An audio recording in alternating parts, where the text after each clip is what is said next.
Netflix, which became, I guess, a global phenomenon. The name of the show is Adolescence. I don't know how many of you have seen the show, but people had mixed reviews about the show. Now, some people were of the opinion that, it is kind of promoting toxic masculinity. It is promoting violence. Some other people were of the opinion that, it is not a show that should be, that should be celebrated, because at the end of the day, we all don't want toxicity. We don't want more violence. But some people were of the opinion it is showing things in the real light, as teenagers can get violent these days, and they are subject to so many things around them, with social media coming in and all that. So now again, when we talk about adolescence, we always put all the onus on the person who has created the show. But few times, it's also important to see how the audience is receiving it, because audience are the best critics of any piece of art. You must have seen that, sometimes, and this happens even within academic settings as well. So there are some teachers, you always hear from students, that students come and say that, ma'am, we like your style of teaching, but we're not able to relate to the same person who was teaching us the other topic previously. Now, not to say that that person was not doing the job well, and all of us do our job pretty well, pretty decently. But sometimes what really happens is that, somebody's art of teaching might not evoke the same emotion in the students as in another person's would do.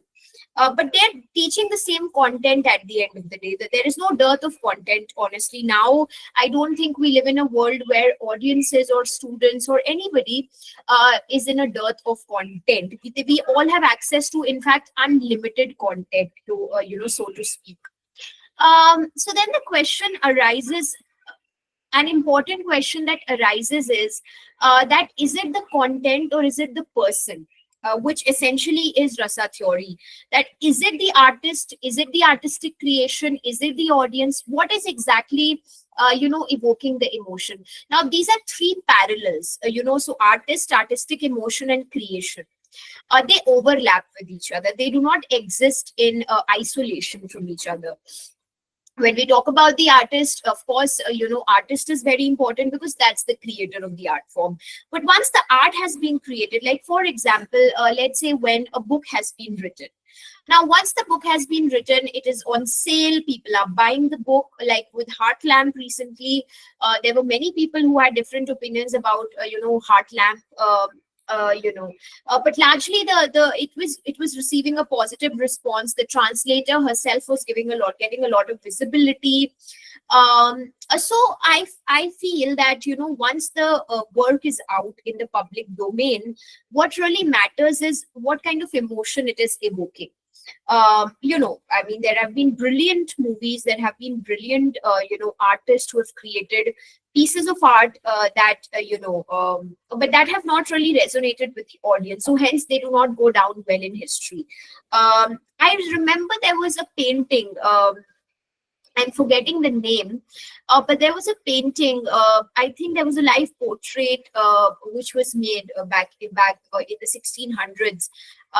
Velasquez was the name of the person. I am forgetting the full name, but I will talk about it tomorrow as well. So that person had made a simple portrait of a drawing room scene, not even a drawing room scene. It was a room where the Duke's daughter is sitting. So he was basically asked to paint the Duke's daughter, a 6-7-year-old daughter. But then he has painted, or he has brought every element in the picture alive, in the painting alive. So I'll show you just to give you context, I will show you a picture of that painting. Now, that painting was not talked about so much when it was created, but years later, now people have done their, research on that painting, that what is the artist trying to say, what are, has he created the mirror effect in the painting? Is it a very revolutionary form of art? Now, these questions were not asked back in the day when the painting was made. They are being asked now. They are being asked by people, who are seeing that painting even after hundreds of years.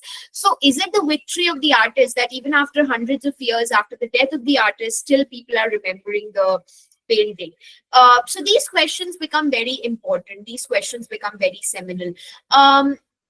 However, there can be also one of the drawbacks with rasa theory also is that it is not really, saying that what are the limitations of this theory. What kind of, because see, there are 8, 9 emotions. Now, as human beings, we are very complex creatures. So, it's not that we only feel those 8 emotions which Bharat Muni is talking about. We can feel a mix of 2 emotions, 3 emotions. Sometimes we use a word overwhelmed by emotions. So maybe sometimes while watching a movie, we are crying also, we are like laughing also. Sometimes we laugh while we are crying, we cry while we are laughing. So many different things. So again, what are the limitations of this theoretical perspective?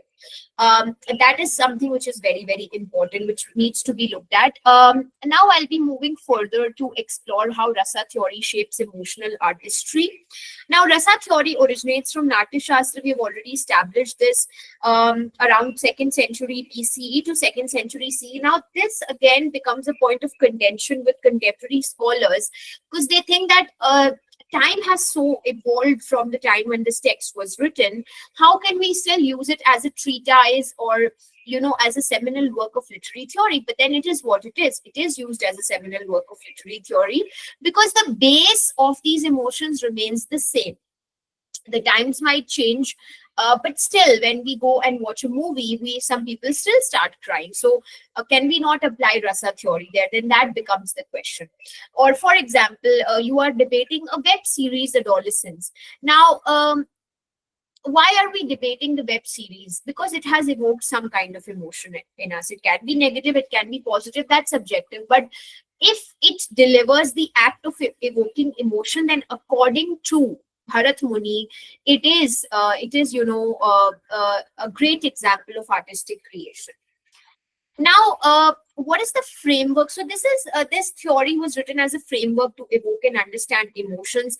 Now, like I said, rasa offers a systematic way to identify and trigger emotional flavors in drama, poetry, dance, music. I guess yesterday we were talking about dance drama, so I again said that rasa Natya Shastra has another chapter on dance dramas itself. So everything is originating from this text.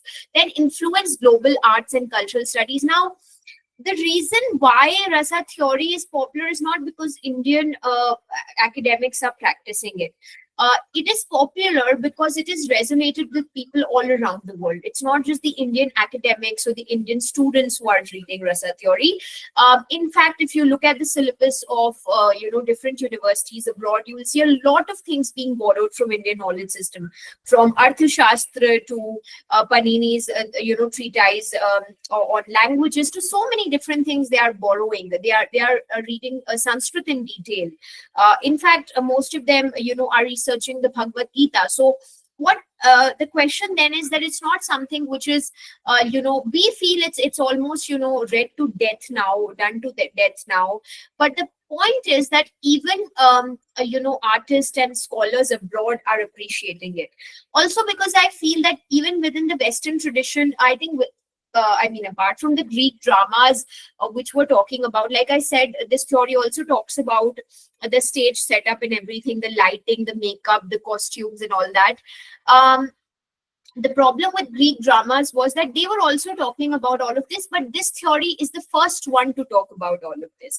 Then, of course, Greek dramas are talking about this. Greek dramatists are talking about these aspects of there should be a chorus, the kind of stage setup that should be there. Then Shakespeare is coming in. Shakespeare is introducing the concept of cross dressing, of having moving away from such serious themes which Greek dramas were addressing, moving away from tragedy alone. But I think even within the Indian literary theory or the Indian literary theory scenario, these things were discussed much before all of this came into existence. Now, coming to the enriches interpretation and creation of art. Needless to say that yes, when you like I gave you the example of Adolescence, whenever a web series is out and if it becomes very popular, like I think some years back, like Squid Game became very popular. Korean dramas are very popular now. The thing with Korean dramas is, why do people relate with it? Even you will see that not just popular culture enthusiast, every single second person is watching a K drama. They're not watching K-drama, but there is something which that K-drama is doing to them. And it's addictive. Needless to say, it's very addictive. Even, I started watching it and I couldn't stop. So obviously, it's very addictive. K-dramas are very addictive. And that happens with web series all the time. We watch one episode, then our brain almost gets into that, cycle of watching one episode after the other, after the other, after the other. That is what Rasa should do to you. It should evoke an emotion where you ask for more as an audience. And if it does not do that, then that means it's not a great piece of art. Of course, we cannot shy away from the fact that there are abstract forms of art. In fact, there's a lot of literature which, people, I had so many friends who used to say that, we'll not read classics in literature because they said that, classics are, they're so heavy to read. But then they are classics for a reason, because at the time when they were written, they were probably evoking some kind of emotion in the audience. Much of Jane Austen's stories, if you look at them, they are very simple stories. They're not talking about very complex themes. They are talking about familial relationships. They're talking about love. They're talking about, anger. They're talking about gender roles. But at that time, when the books were written, of course, they have done something why she's relevant even till today. Even though a lot of men at the time who were writing at the same time as her were not very supportive, and they have given very, I would say, crude statements about Jane Austen. But then again, like I said, any piece of art which lives on in the memories of the audience, according to Bharat Muni, is a great piece of art or literature. Now, moving further, we have the historical roots of Rasa theory. Now, there are 4 pictures over here. And in all these pictures, the pictures are self-explanatory. The first one is that the codified Rasa theory, so foundational treatise, integrates drama with deep philosophy and aesthetics. It does, for sure, because he's just not talking about, Rasa. He is talking about how Rasa is related to Vibhav, how it is related to Anubhav, how it is related to Satvik Bhav, how it is related to Vyabhichari Bhav. So it's not in isolation that you can read Bharat Muni's Natya Shastra. Then coming to Rasa means essence or emotional flavor. Needless to say, Rasa, I've already talked about this. It is juice or flavor which evokes emotions in the audience, rooted in Hindu philosophy. Art to psychology, yes, a lot of Rasa theory is a play on the mind. In fact, a lot of art in that sense is a play on the mind of the audience, more than the heart, it's a play of the mind. Because when, the web shows that we watch, they are all created to be addictive, so that the audience does not stop at just one single episode. They have to watch. Otherwise, we all have that, oh, what will happen at the end? Oh, what's going to happen in the next episode? We all have that, mindset. Why? Because it is related to psychology at the end of the day. And that's why they are, making, huge amount of money from, creating these shows and movies, and, popular culture is becoming popular because it's related so much to psychology. And then early Indian drama showcased Rasa for immersion. Classics like Kalidasa's Shakuntala use Rasa effectively. So this we have discussed yesterday. In fact, yesterday I was also talking about the Samudra Manthan, which happened, which was actually enacted as a play by hundreds of sons of, Bharat Muni and others. And it was trying to, again, talk about the concept of good versus evil. So yes, in fact, all the early classics which have been written are talking about Rasa theory as well. They are talking about Rasa theory because they want to integrate Rasa theory with their play. So it's not that somebody is sitting and integrating it. It's not that. It's just that when a play is written, like when Abhijana Shakuntala is written. So in Abhijana Shakuntala, the very scene where Dushyant for the first time witnesses Shakuntala in the hermitage, it's that time when he starts feeling the Shringar Ras being evoked. Because at that time itself, he's feeling that, this person is becoming the object of my affection. Like in Bollywood movies, the person will see somebody for the first time, and then they start feeling that, you are developing feelings for the person. So all of this is psychology It's emotional psychology. It's related to how you react to situations. It's not a theory which is written in thin air, and which is not practically applicable. It is very much practical, as it is historical, as it is intellectual. Now coming to the next thing, because I think I'll have to move a little faster, because we have Auchitya as well. So now these are the 9 rasas. Like I had told you that the Shant rasa was, or we call it Santa rasa, I think. I'm not sure though, but this rasa was added later on. The 8 were there, but in order to make it a proper alankar, or to make Navrasa, 9th rasa was added later on. So you have Shringar, which is love and beauty, evoke affection. Hasya, joy and laughter, uplift spirits. Raudra is fury, a fury or anger. Karuna is, of course, compassion and sorrow. Bibhatsa is disgust and aversion. Bhayanak is fear and horror. Veera is heroism and courage. Adbhuta is wonder and amazement. And Shant is, of course, peace and calm, as we all know. Now, of course, these rasas you can memorize. I don't really think that there is much for me to tell here.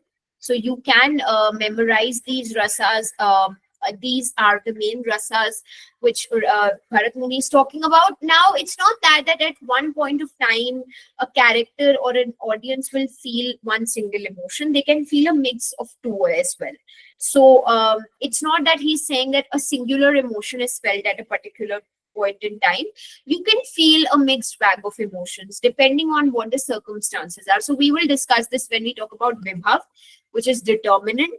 So there can be many determinants, like in the same play. Let's move in the same line as Abhijana Shakuntala. Now in that play, in Abhijana Shakuntala, there is so in Abhijana Shakuntala there is an emotion of affection. There is also an emotion of when that entire surrounding of the hermitage, be it the chirping of the birds, the buzzing of the bees, the nectar of the flowers, the smell of the the sandalwood. All of this is adding to the emotion of Shringar which is being evoked. So and the same happens in theater. When you perform a play, or when you go and watch a play or a movie, it's not just the actors who are making you feel that emotion. It's the background music, it's the environment. Like, for example, a song shot in Kashmir will of course make you feel, oh, how beautiful it is, I should go and visit this place. So it's the environment as well that makes it more realistic, and hence all these emotions are connected to the setting, the environment. That's why we discussed music yesterday, music. So everything is interlinked with one another. So these are all you can say that they are all members of the same club, because they all talk about one thing at the center, which is your rasa. Now again, coming to how do we understand the rasas emerge through artistic emotions. Now first is Vibhav. Now Vibhav is the emotional stimulus. So represents the situational triggers or determinants that initiates emotional expression. So there are two types of Vibhav, the Alamban Vibhav and the Udipana Vibhav. So Alamban Vibhav, one is related to the object of love, and the other one is related to the object which is causing the desire in you, and the second one is related to the environment. Like I gave you the example of Shakuntala's hermitage where she's living. Then Anubhav is related to the audience. It is the emotional reaction. Now sometimes emotional reaction does not always have to be verbal. So emotional reaction can be, like, suppose you're watching a horror movie. Suddenly you start trembling because there's something very gruesome happening on screen. So like I remember reading this article where people had said that when the first Final Destination had released, those who have watched Final Destination, they know that it's a franchisee of movies which talk about how death they have a premonition about death, etc. So anyway, the first Final Destination, when it was released, I was reading this research article perhaps where they had said that at that time the audience who had watched the first Final Destination almost started trembling because the scenes that they were showing were very gruesome. And even the ones who were having the premonition about death in Final Destination, even they were, very terrified of the entire situation. So again, it's a movie. It's not something which is going to happen in reality. We all know that. But still, when we are watching the movie, we get so immersed in it that we start feeling the anubhav that we have. The vibhav is the gruesome scene. The anubhav is the trembling of hands, the emotional experience, the heaviness that you feel. And then you have Vyabhichari Bhav. Now, Vyabhichari Bhav is the supporting emotion. The supporting emotion just enhance the Anubhav and the Vibhav. Largely the Anubhav, not so much the Vibhav, because Vibhav is the stimulus. Once the piece of art is done, then it all comes to Anubhav and to the Vyabhichari Bhav. Now, talking about, talking about the Sthai Bhav. So, Sthai Bhav is the stable dominant emotion. So, there are 33 in number. Although I will be sharing the PDF, it's around a 70 to 80 page PDF, almost like a mini book, which is based on Vyabhichari Bhav and all the elements of rasa theory. But that I'll be doing at a later stage. But right now, Sthai Bhav are 33 in number. You cannot memorize all of them, but yes, some of them include sweating, trembling of hands, shaking. There are many. In fact, I don't remember all of them. So you can go through the PDF, in case you want to know all the 33. Now coming to, how classical Sanskrit drama has talked about rasa theory. Now, Shringar Ras and Abhijana Shakuntala, I have already talked about a couple of times. I have talked about supporting rasas. I have talked about Veer and Rudra, Rodra in Bhasa's play. So, Bhasa was a very popular dramatist. He has talked about these two rasas. Bharat Natyam expresses rasas vividly. We discussed this yesterday. Rasa theory shapes narrative and emotion. Needless to say that after discussing all of this, we are pretty clear that rasa theory is, shaping a narrative and emotion. Now coming to, of course, the next one, explore how rasa theory influences global arts. Now, Indian filmmakers evoke subtle emotions with rasa. So like Satyajit Ray integrated Shanta and Karuna to create nuanced emotional experiences in cinema. So Satyajit Ray's movies are researched on, they are still talked about. I think because they are evoking an emotion which still is very, very relevant as it was back then. So if you watch Pathar Panchali, even now you will feel the same emotions, or let alone Satyajit Ray. I think even if you watch Mother India, which was such a popular movie, you will still feel the same emotion as it was evoking. DDLJ has been running for 25 years in Maratha Mandir, not because people don't know the story. Of course, they know everything, but the reason why it is running because it's an emotion. So let's say if your grandparents have watched the movie, your parents have watched it, now you're watching it, it's almost like a family legacy. And the same thing happened even when the TV soap operas became very popular in the 2000s. The same thing happened, that it created an emotion which resonated with the women, which resonated with the people, so much so that all the Indian soap operas gained so much popularity. Even though the storyline was, what was the storyline? They would repeat the same thing over and over again, but still they were very popular. And some of these Indian soap operas, now they're making sequels to them. And after 15-20 years also people are watching it. That means the emotion is still relevant. Now moving further, we of course will be talking about rasa theory and Western theories of emotion.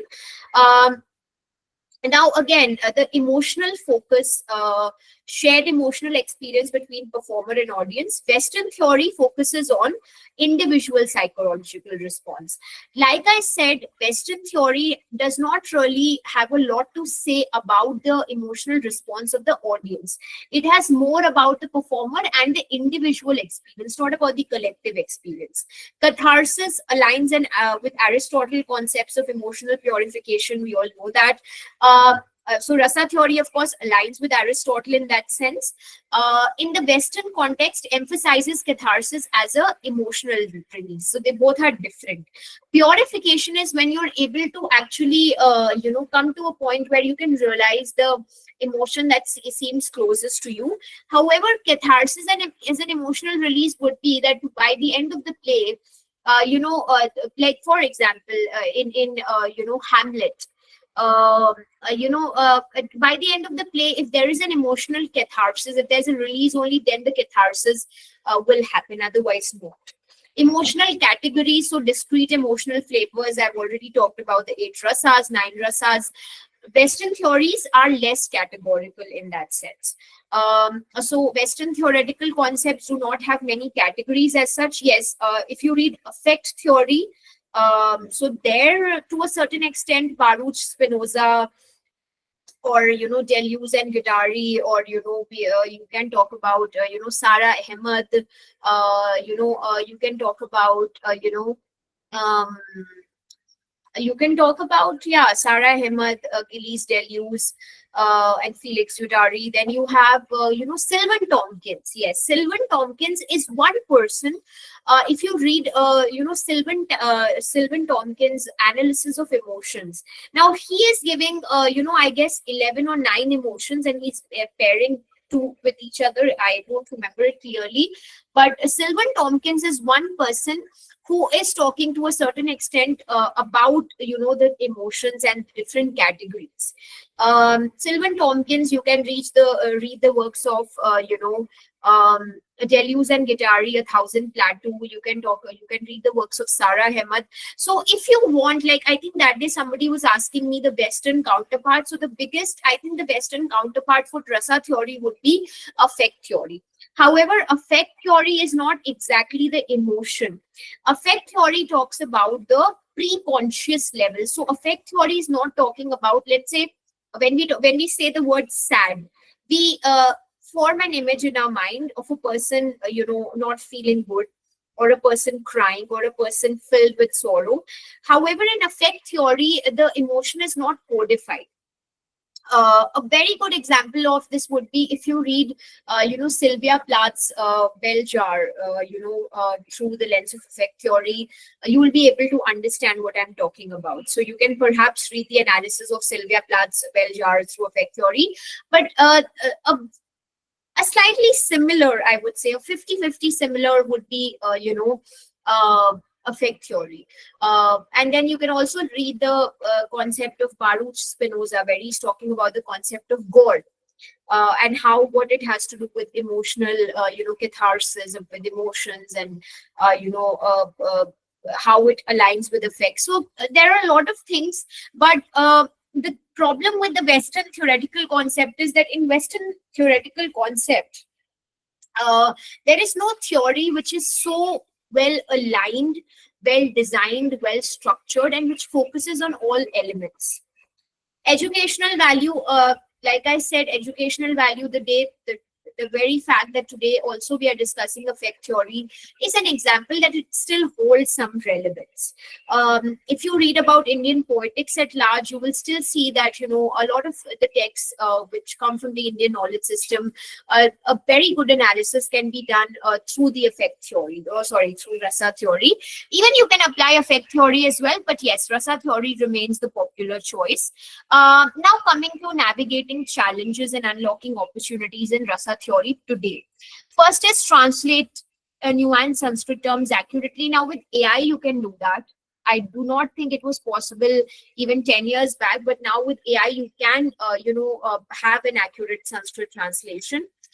Then adapt traditional rasas to modern arts. I think many people are already doing it, but if you want to research on this, you can do that as well. Overcome ethnocentric academic biases. Now, like I said, Rasa theory is, even within the academic context, I don't think a lot of scholars like applying theories from the Indian knowledge system. They prefer the Western counterparts, which is fine. I think every theory is very unique in its way. The fact that somebody has thought about it in the first place is a unique concept. So we cannot say that this theory is the only theory. Like I said, there are many Western counterparts available, but the idea here is that we should also try to adapt Indian literary theories in our academic domains. Then leverage digital humanities. This we will talk about tomorrow, how we can use digital humanities DH projects In fact, I have a PDF that I'll be sharing with you. Link Rasa with psychology and neuroscience. Now, I think recently, IIT Bhubaneswar had, advertised that they're holding a conference on Dharma studies. And one of the themes was Dharma studies and consciousness. One of the theme was Dharma studies and digital humanities. One of the themes was Dharma studies and storytelling, Dharma studies and health humanities. So I feel that, you can link it with anything. It's just because it's IKS, it doesn't mean it limits itself to, the Indian context itself. The contexts are limitless. You can link it with anything. Now, Dharma studies is mostly people think it's related to philosophy, it's related to religion. No, you can link it with anything that you want. Then you have Revive Rasa for emotional literacy education. This again we'll deal with tomorrow, when I will show you a PDF of what actually has been created from oral storytelling using, emotional literacy, using psychology, what they have actually created. So this I leave as a surprise for tomorrow. I think, now coming to, of course, like I said, there's so much to discuss in Rasa theory, and at this picture in particular, it's almost different colors, different emotions, so much to discuss at length. But this is just a very brief snippet of what Rasa theory offers. If you want a detailed version, I think there are n number of notes available on Rasa theory, which you can consult online. I'll be sharing the PDF that we were using, from University of Lucknow, that has been prescribed for our coursework syllabus as well, that we were using. So I'll be sharing that. But Rasa theory is very simple on the surface. However, if you want to do a detailed research, then you will have to dive deeper for sure. Now I will be coming to the next thing that we'll be doing is, of course, talking about Auchitya. Now, unfortunately, this is only available in the PDF format. So I'll be, just talking about this in briefly, and then we'll move to the question answer session. Now, Auchitya, like this, it says each thing in its place is best. So perfect, the most appropriate choice of subject, of ideas, of words and devices. Anand Vardhan relates this principle specifically to Rasa, and Shamendra made Auchitya the central element of literariness. Auchitya has the property of an expression being an exact and appropriate analog of the express. So the main definition of Auchitya is basically that, well-known tenets of propriety. So Auchitya translates to propriety, which means the state of being proper. So when two things match with each other is when the theory of Auchitya gets satisfied. Now Shamendra, he talks about in his book, and he says these two verses, which I'll be reading out in Sanskrit. However, like I said, I had, learned Sanskrit back in school. So if I make a mistake, please forgive me for that, because I do not remember the exact pronunciation of the words. However, I'll try. So it says, Uchitam praher karya Sahasma kila yast yat uchit kayo bhavaste dochitya prakshyate. Now, this means that Auchitya is the condition of being fit, the state of being proper. When things match perfectly, they may be said to be proper. In Rasa theory, there is no specific definition. It does not talk about being proper. It talks about the more emphasis is given to emotion, the emotional response, emotional context. However, in Auchitya theory, it's all about being proper. All the elements should be in place. So that is what Shamendra is talking about. Now, arguments of Shamendra. So object, ridicule, or awkward. Auchitya has 24 angas. Okay. So first one is phrase, then vakya. Then you have meaning in whole composition. You have guna, excellence, qualities, alamkar, which is poetic figure, rasa, state of being, haraka, case ending, kriya is verb, ling is gender, and vachana is number. Now these 10, he thinks that these 10 things are very, very important. Like, for example, when new criticism came, they started focusing on the context of the poem. What is in front of you is what is important. What is not in front of you, what is history, what is the politics of the poet, is not important. The poem itself is seminal. The poem itself is important. So this is what even you can think of new criticism as being a counterpart to Auchitya, because I think even in Auchitya, what he's talking about is dealing specifically with the elements of the work of art, not talking about only the emotional context or only the background or the historical perspective, but the work of art. Now, arguments of Shamendra. So Shamendra talks about, now there are many actually, there are 27. So there's qualification, there's prefix, there is redundancies, there's time and tense, there is country, there's family, there's custom, there's truth, there is inherent self, there is motive, there is nature, which is swabhav, there is Sara Samgraha, which is essential properties, there's pratibha, which is innate ability, there is avastha, which is condition or state. There is vikara, which is thought. There is nama, which is name. And there is ashirvad, which is blessing. So 27 significant qualities, highlighted by Shamendra in his book. However, 27, I think they are only qualities. When you analyze a text, you cannot focus on all these, to be honest. You cannot focus on all the 27 elements. However, what he was also saying is that, we should try to put all the elements in proper order in order to have the property of Auchitya in place.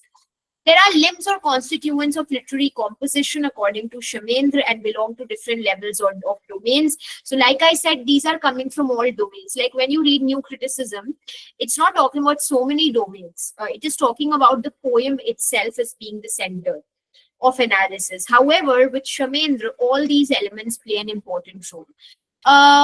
Okay, so I guess this is all about the Auchitya theory. Now, I think this session has been pretty heavy because we've been talking about, heavy terms and literary terms and Indian literary theory. So I have a small video for all of you.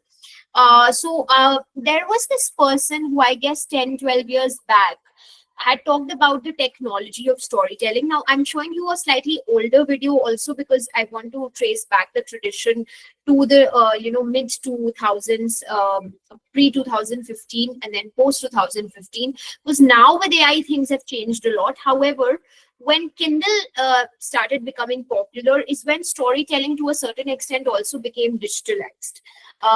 Because till then, people were only reading from the hard copy, or they were downloading PDFs in their laptops. So Kindle changed the face of how storytelling was done. And more people also started reading. Why? Because Kindle offers a variety of books. It's not, like I said, I gave you the example of my friends. All of them were literature scholars, but still they say that they can't read classics. So Kindle was actually, adapting to the taste of different audiences. And that's why it became so popular in India. Now, of course, people are saying they want to go back to paperback and hard cover, books. But I think Kindle makes reading more accessible, and hence it makes storytelling more accessible. So this person is talking about the technology of storytelling. This video is from 2011. So we do have some context over here. And then, of course, I'll be showing you another video, just 2-3 minutes of it, to establish some context within storytelling. So let me just... Ladies and gentlemen, gather around. I would love to share with you a story.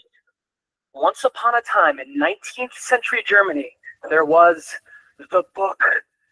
Now, during this time, the book was the king of storytelling. It was venerable. It was ubiquitous. But it was a little bit boring. Because in its 400 years of existence, storytellers never evolved the book as a storytelling device. But then one author arrived, and he changed the game forever. His name was Lothar. Lothar Meggendorfer. Lothar Meggendorfer put his foot down, and he said, "Genug ist genug." He grabbed his pen. He snatched his scissors. This man refused to fold to the conventions of normalcy and just decided to fold. History would know Lothar Meggendorfer as, who else? The world's first true inventor of the children's pop-up book. For this delight and for this wonder, people rejoice. They were happy because the story survived and that the world would keep on spinning. Lothar Meggendorfer wasn't the first to evolve the way a story was told, and he certainly wasn't the last. Whether storytellers realized it or not, they were channeling Meggendorfer's spirit when they moved opera to vaudeville, radio news to radio theater, film to film in motion, to film in sound, color, 3D, on VHS, and on DVD. There seemed to be no cure for this Meggendorferitis. And things got a lot more fun when the internet came around. Because not only could people broadcast their stories throughout the world, but they could do so using with what seemed to be an infinite amount of devices. For example, one company would tell a story of love through its very own search engine. One Taiwanese production studio would interpret American politics in 3D.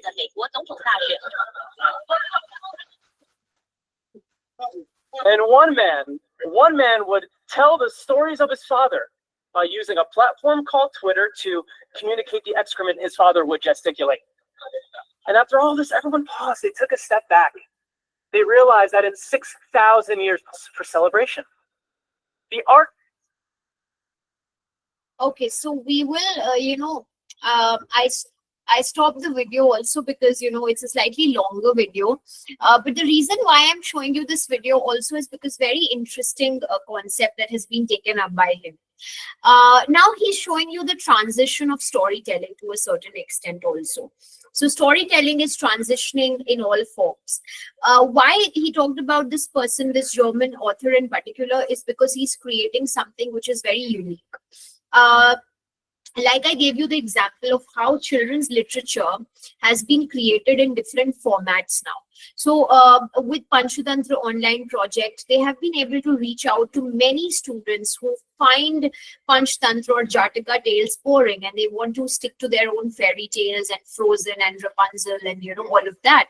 But within the Indian context, there's so much that they can enjoy and they can learn from. So it started with children's literature. Then, of course, like he gave you the example of, movies, how the first you were watching stills, and then you watched motion pictures, then you had VHS, then you had a theater. So the transition can be seen very easily, and the transition is happening, and the transition is not happening at one go. It's gradually that you are seeing all of this, like in the US. So in India, globalization happened in the late 90s. But in the US in particular, globalization had happened much earlier. So US, when you talk about a show like Friends, or when you talk about a show like How I Met Your Mother, all these shows which are called sitcoms, the same version happened in India also as Indian soap operas, but much later. When we watch Friends, now we can criticize it for being the way it is, and for we can have a lot of social commentary on that show. It is problematic in many ways, but at that time it was popular because it was showing something which was new even for the Americans. So it was showing a way of living, it was showing the story of 6 friends, but today people say that what is there in the show, it's just 6 people in a coffee house all the time talking. That's not how life is, but you can do that now. At the time when the show was created, it resonated with the audience because it was showing, the kind of struggles that the people were having, and, the things that were new at that time. So even talking about now, we can talk about homosexuality, we cannot, at that time, they were making a joke on homosexuality very easily as a passing comment. Now you cannot do that. So now you have to be very, politically correct. But at the time when these shows were made, the criticism was also lesser. And now people say that kind of criticism also curbs artistic freedom. So there are many different viewpoints. But again, coming back to Rasa theory, that, audience is the biggest interpreter, and they are the ones who should be able to, enjoy the performance as much as criticize it as well. So you can never say that, in sake of artistic freedom, we cannot stop criticism. They both have to go hand in hand with each other. So, tomorrow is the last day of this FDP. Of course, I have tried to cover as much as I could in the last 4 days. But like I said, this is a very long topic, and it will take a extensive reading and extensive discussion in order to explore the potential to the fullest. But tomorrow we will talk about the digital storytelling projects. We will be talking about how storytelling is actually implemented in real life. I'll be quickly showing you a PDF that we'll also discuss about tomorrow. Now this is actually this basically is a handbook of digital storytelling, best digital storytelling examples and resources. So I'll share this book as well. And here they have talked about various projects that have been taken up, keeping history alive, oral tradition in the digital age, different things that they have done, different stories from across the world. So we will be looking at all of this in detail, but that is something that we'll do tomorrow, not today, because it's going to take more time. Now I would open the floor for questions. If you have any questions, you can let me know. And I think after that we can close the session. So if there are any questions, please let me know. I'll be happy to answer. Any questions, anything that you would want to ask?